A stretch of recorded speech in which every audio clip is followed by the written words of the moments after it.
Chers amis, bonjour et bienvenue sur RDB TV. Je suis heureux de pouvoir partager ce temps avec vous parce que là nous allons voir un thème qui nous tient particulièrement à cœur à Christine et à moi-même, les songes.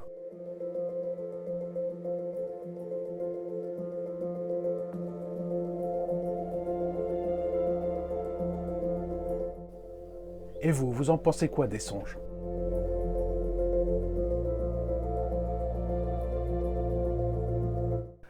Est-ce que vous pensez que ce n'est plus d'actualité ?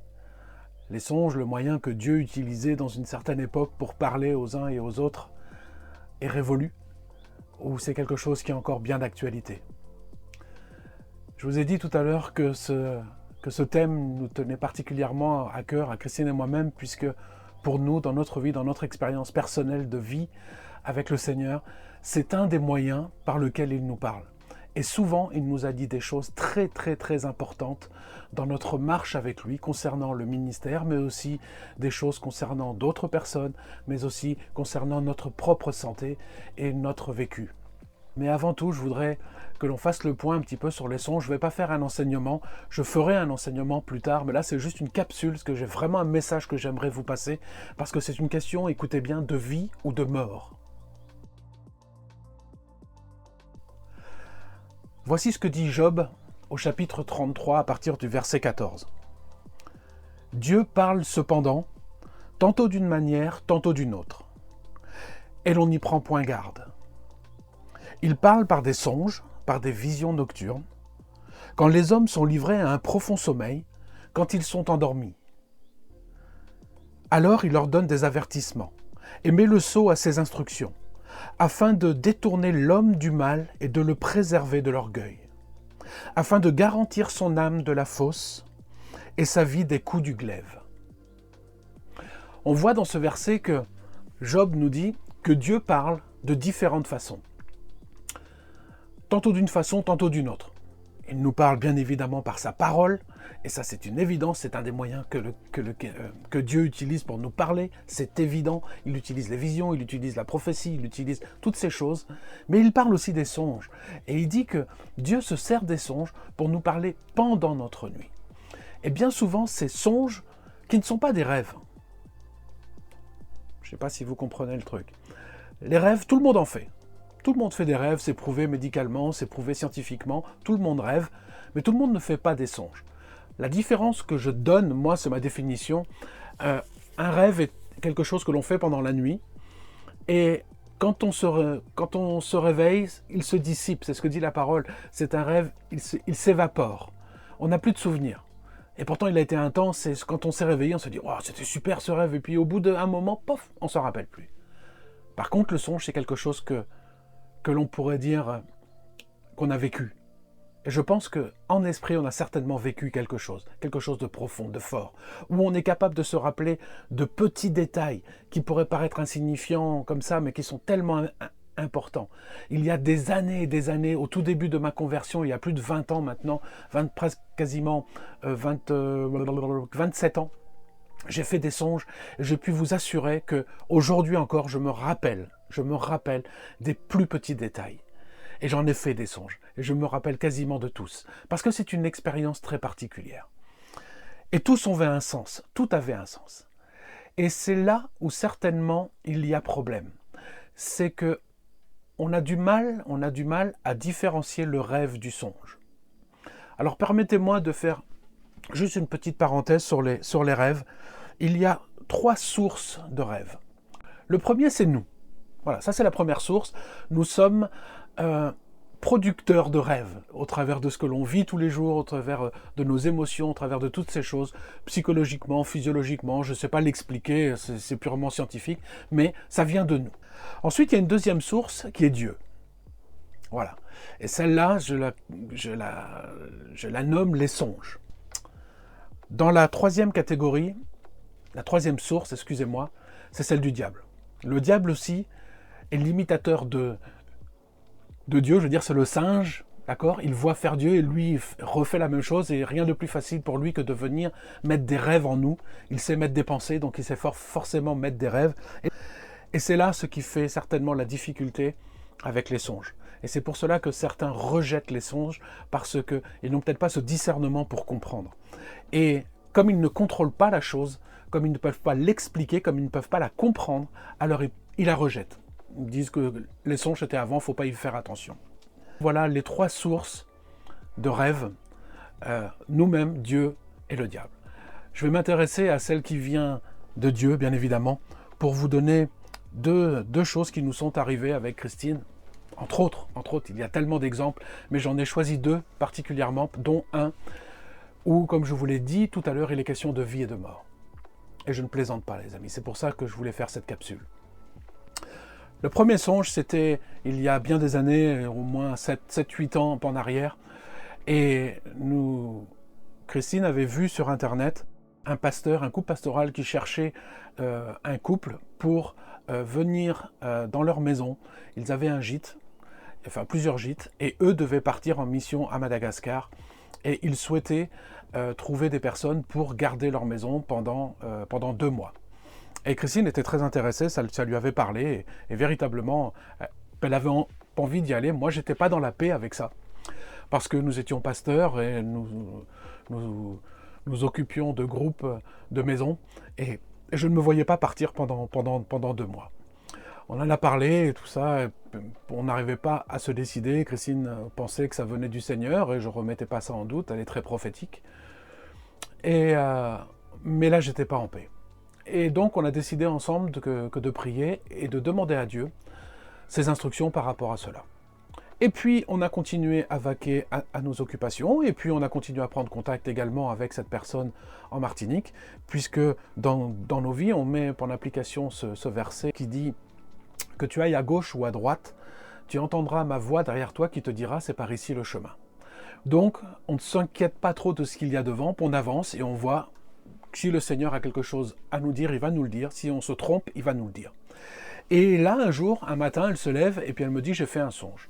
Alors, je vous donne que les grandes lignes, je ne vais pas dans le détail, mais dans ce songe, elle s'occupait d'un bébé, et elle décide à un moment de prendre le bus, et dans le bus, elle s'aperçoit qu'elle n'a plus le bébé avec elle. Et au bout d'un long moment, elle décide de faire demi-tour, de rechercher ce bébé. Elle le retrouve, et ce bébé était à l'article de la mort, et elle est arrivée véritablement in extremis.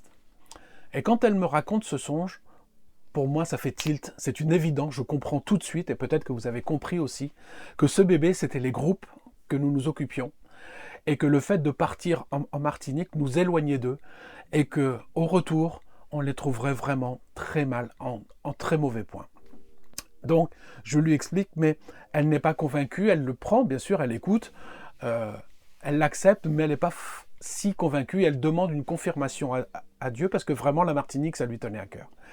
Et quelques jours plus tard, on fait une marche avec les amis du groupe, et on est avec une sœur, et on commence à discuter. Et Christine lui explique notre projet, que de partir 2 mois pour Martinique, voilà, pour aider un autre pasteur, tout ça. Et là, cette sœur, elle dit, mais c'est pas possible, vous pouvez pas faire ça, vous pouvez pas laisser le bébé tout seul. Et là, forcément, elle m'a regardé d'un coin de l'œil, et puis elle m'a fait un petit sourire, et on a tout de suite compris que c'était la confirmation de ce songe, de l'interprétation que j'avais donnée, et que Dieu ne permettait pas que l'on aille là-bas parce qu'il y avait un danger pour le groupe. Ça, c'était le premier songe. Et puis, j'enseigne depuis longtemps de faire très attention aux songes que l'on fait. Les songes naissent le matin, juste avant de se réveiller, bien souvent. Et il y a des songes qui sont beaucoup plus à prendre au sérieux, même si on tous à prendre au sérieux, mais là, il peut y avoir une question, comme je vous l'ai dit, de vie et de mort, surtout quand ça concerne des personnes. Quand vous faites un songe où vous êtes mis, vous, en danger, que vous voyez qu'il va vous arriver quelque chose, à vous, à un proche, un ami, un accident, un cancer, une maladie, quelque chose comme ça, c'est que Dieu est en train de vous révéler le plan de l'ennemi. Et dans ces songes-là, il y a un danger. Dieu nous révèle le plan que l'ennemi fait contre nous. Vous ne pourrez jamais empêcher le diable de faire des plans contre vous, ou contre vos bien-aimés, ou contre l'Église. Ça, c'est sûr. Il cherche par tous les moyens de nous faire chuter, de nous faire tomber, de nous arrêter. Mais Dieu nous révèle ses plans, parce qu'il veille sur nous. Rappelez-vous ce qu'on a vu dans le premier verset, dans Job 33. Il est dit qu'il nous donne ses rêves afin de détourner l'homme du mal et de le préserver de l'orgueil, afin de garantir son âme de la fausse et sa vie des coups du glaive. Donc il nous prévient peut-être d'une mort qui pourrait arriver ou des plans de l'ennemi qui pourraient nous faire du mal. Alors voici cet exemple. Il y a quelques mois en arrière, c'était fin janvier, nous étions avec Christine en train de faire un séminaire. Nous faisions un séminaire réparateur des brèches, de guérison des cœurs dans le sud de la France. Et durant ce séminaire, en fin de semaine, je fais un songe où je suis avec Christine. Je vous raconte tout le songe. Je suis avec Christine, on rentre dans une pièce, couleur beige, petite pièce carrée où il y avait, il me semble, je ne me rappelle plus trop bien, mais il me semble bien qu'il y avait un bureau. Et là, je vois deux femmes avec des blouses blanches. Et une se lève et vient directement vers moi pour me parler. Et là, dans le songe, je suis sûr et certain de ce qu'elle va me dire. À un tel point que je la devance. Et ce que je lui dis, c'est ce que je crois qui va m'arriver. Et je lui dis, d'un air un peu fataliste, je vais mourir. Et là, elle me dit, elle avec pas forcément un sourire, mais dans la paix, complètement dans la paix, elle me dit, non, mais tu vas faire une attaque. Et le songe s'arrête là. Bon. Quand je fais ce genre de songe, enfin c'est la première fois, hein, c'est bien que c'est pas le genre de songe que l'on fait souvent, mais je l'enseigne que de faire attention aux songes que l'on fait, surtout quand ça concerne la santé ou quelqu'un. Et là, instinctivement, quand je me réveille, après avoir repris un petit peu mes idées, j'analyse, je médite un peu et je prie. Je prie en liant les plans que l'ennemi a fait. J'ai dit, Satan, je lis les plans, je lis l'attaque que tu as décidée contre moi. Je la lis dans le nom de Jésus-Christ. Et je te commande maintenant de cesser tes œuvres au nom de Jésus-Christ. Tu ne me touches pas dans le nom de Jésus-Christ. Voilà, prière toute simple, rappelez-vous là, on lit les plans, on brise les œuvres qu'il a mis en route contre nous, qu'il déploie contre nous. C'est le mode d'attaque. Ça n'est pas de la défense, les amis, ça c'est de l'attaque. Là, maintenant, on prend le dessus. Dieu nous a prévenus, il va se passer quelque chose, fais attention, mets-toi en œuvre. Quand Dieu parle, c'est pour qu'on agisse. Ça n'est pas pour qu'on reste assis et dire « Seigneur, c'est toi qui combats pour moi ». Son combat, à lui, il a déjà été fait il y a 2000 ans. Le combat a été gagné à la croix. Et il dit maintenant, toi, combat avec les armes que je t'ai données à la croix. Et c'est le nom de Jésus-Christ. Moi, je connais mon identité en Christ. Je sais que je suis, tout comme vous, les amis, citoyen du royaume des cieux. Et qu'en tant que citoyen, j'ai des droits et des devoirs. Et dans mes droits, il y a surtout celui d'utiliser le nom de Jésus-Christ contre les plans de l'ennemi. Je n'ai pas à me laisser piétiner par l'ennemi. Alors j'utilise ce droit. Faites-le vous aussi. Mettez en œuvre le droit et l'autorité que vous a donné Jésus par son sacrifice à la croix. Alors, les jours se sont passés, j'en ai même pas parlé à Christine, je l'ai même pas prévenue, j'aurais dû, elle n'a pas été contente quand je lui ai raconté quelques semaines plus tard ce songe, elle n'a pas du tout été contente, elle aurait aimé que je partage cela avec elle pour qu'elle puisse prier avec moi, mais je ne sais pas pourquoi je n'en ai pas parlé, j'ai pas voulu qu'elle s'inquiète, j'ai pas voulu, je me suis dit peut-être que... Mais je savais que ça venait pourtant de Dieu, voilà. J'ai manqué de sagesse, sur le coup j'ai manqué de sagesse, ok, c'est pour moi. Et après ce séminaire, nous sommes descendus à Toulon, chez ma tante, chez mon oncle et ma tante, déjà pour se reposer, pour les revoir, voir la famille, ça faisait assez longtemps qu'on ne les avait pas vus, mais aussi pour chercher ma tante qui venait dans un autre séminaire que nous allions faire près de Aix-en-Provence.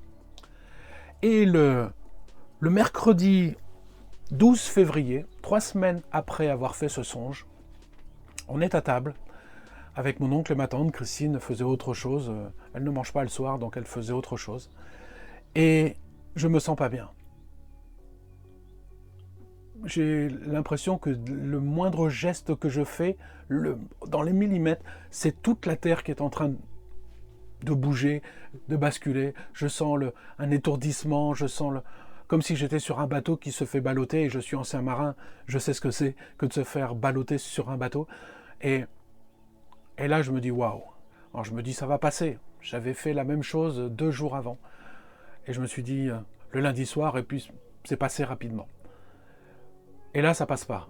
Et je sens que j'ai des fourmillements partout dans le corps et je veux prendre mon téléphone pour discrètement voir les symptômes, parce que de suite me revient ce songe de l'attaque.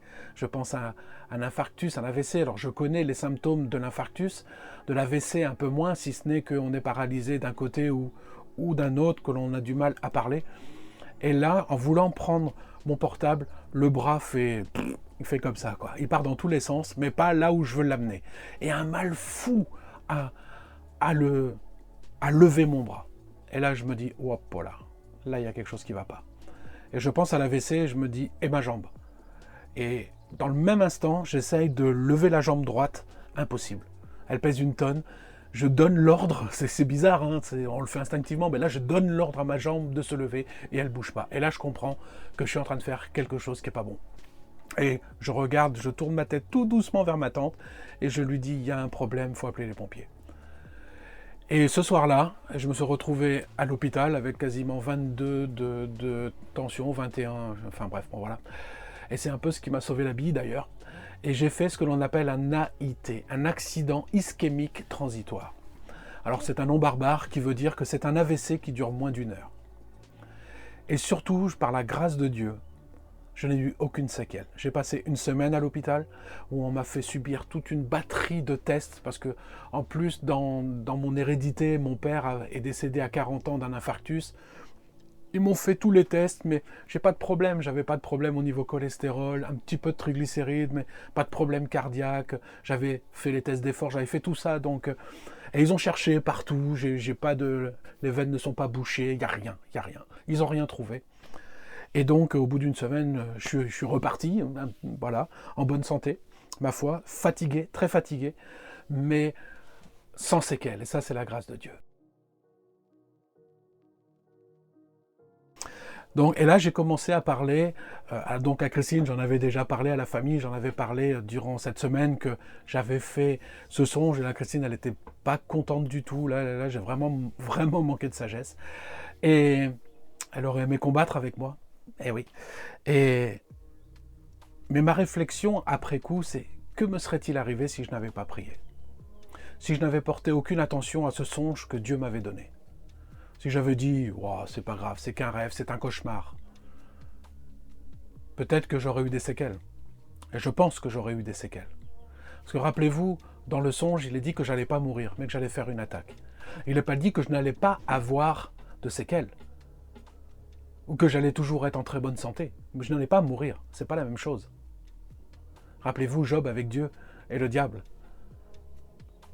Job s'est retrouvé en très mauvaise posture, malade, mais il n'a pas touché à sa vie. Peut-être que ça aurait été le même plan pour moi, je ne sais pas.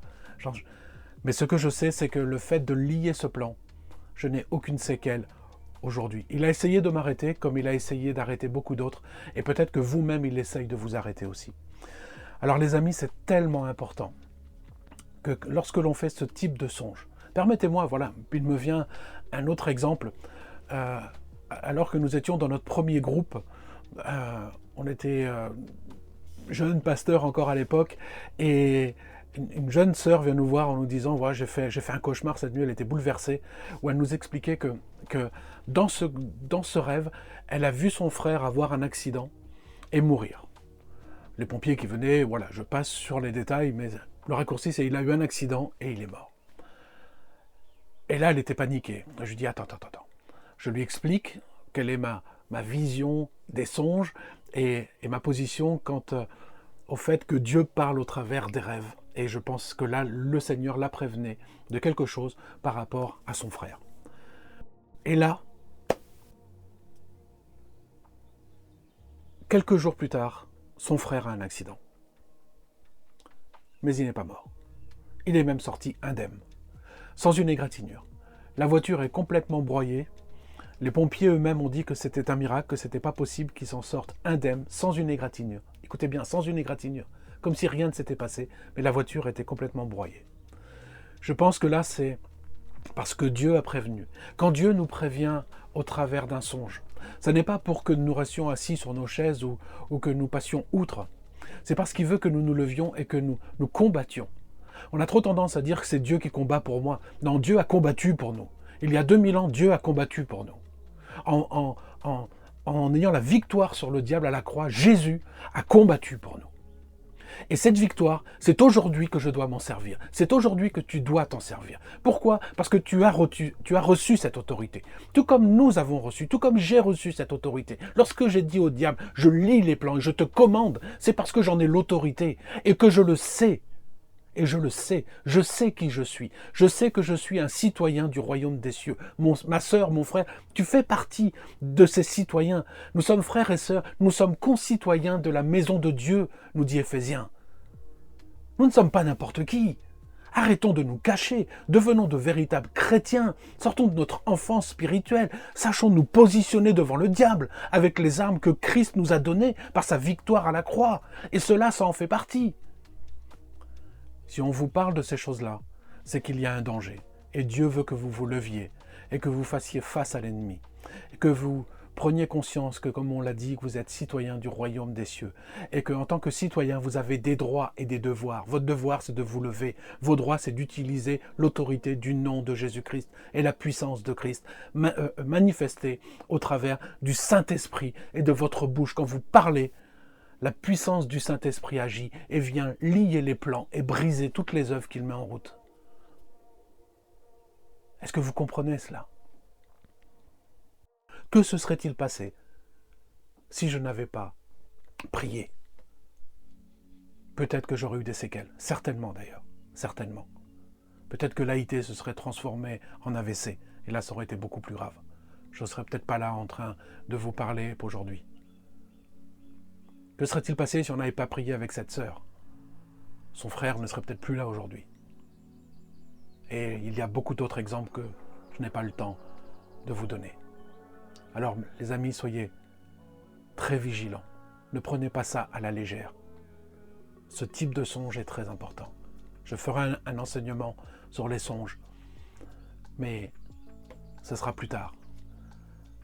Alors je vous en prie, je vous demande juste, s'il vous plaît, de ne pas m'assaillir de mails, de commentaires, de posts concernant vos songes et vos rêves. Je ne pourrai pas y répondre, c'est impossible. Il y a tellement de monde qui fait des songes. Tournez-vous vers des prophètes, tournez-vous vers des personnes qui pourraient vous aider. Mais par contre, je m'engage à une chose qui est, lorsque nous serons sur les routes et que l'on se rencontrera, si vous avez des songes et des rêves à nous partager, j'essaierai de vous en donner, si je peux, l'interprétation. Je n'ai pas toujours l'interprétation. Des fois, il faut du temps. Des fois, il faut faire comme il est écrit avec Daniel, qu'il se mettait à part et il méditait sur la vision. Il réfléchissait. Il essayait de comprendre. Et il faut du temps. Donc, ce n'est pas aussi évident que cela, mais c'est très important.